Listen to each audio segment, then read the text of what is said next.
Brought to you by Penguin.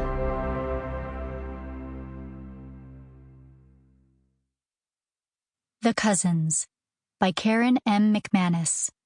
Read for you by Sarah Skaer, Kate Reinders, David Garelik, and Julia Whelan. Chapter 1. Millie. I'm late for dinner again, but this time it's not my fault. There's a mansplainer in my way. Mildred, that's a grandmother's name, but not even a cool grandmother. He says it like he thinks he's being clever.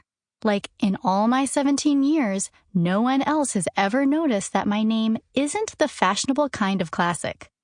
It took a Wall Street investment banker with slicked back hair and a pinky ring to render that particular bit of social commentary. I sipped the dregs of my seltzer. I was, in fact, named after my grandmother, I say. I'm at a steakhouse in Midtown at 6 o'clock on a rainy April evening, doing my best to blend with the happy hour crowd. It's a game my friends and I play sometimes. We go to restaurant bars so we don't have to worry about getting carded at the door.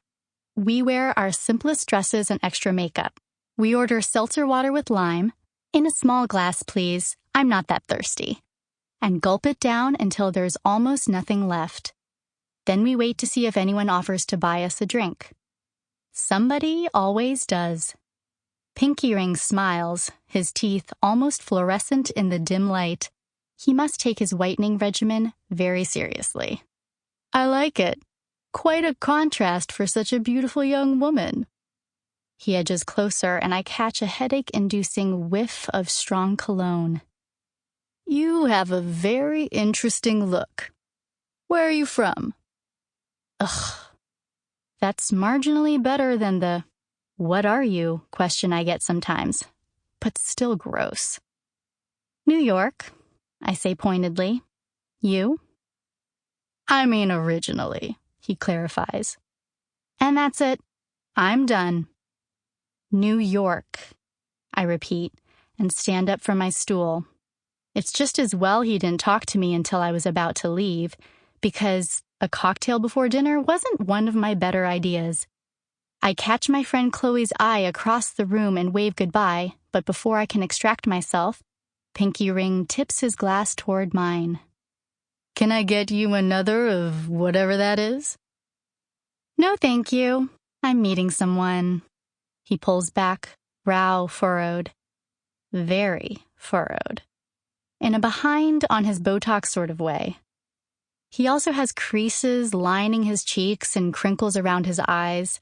He's way too old to be hitting on me, even if I were the college student I occasionally pretend to be. What are you wasting my time for, then? He grunts, his gaze already roving over my shoulder.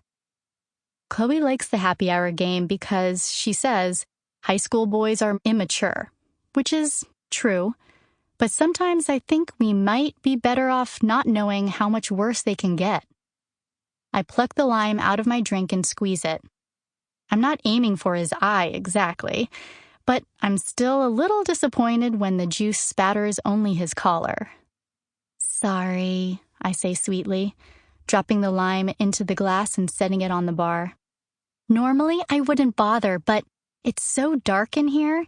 When you first came over, I thought you were my dad. As if. My dad is way better looking and also not a creep. Pinky Ring's mouth drops open, but I scoot past him and out the door before he can reply. The restaurant I'm going to is just across the street, and the hostess smiles when I come through the door. Can I help you? I'm meeting someone for dinner. Allison? Her gaze drops to the book in front of her and a small crease appears between her eyes. I'm not seeing... Story Takahashi? I try. My parents have an unusually amicable divorce, and Exhibit A is that Mom continues to use both last names. Well, it's still your name, she'd said 4 years ago when the divorce was finalized. And I've gotten used to it. The crease between the hostess's eyes deepens. I don't see that... Sample complete. Ready to continue?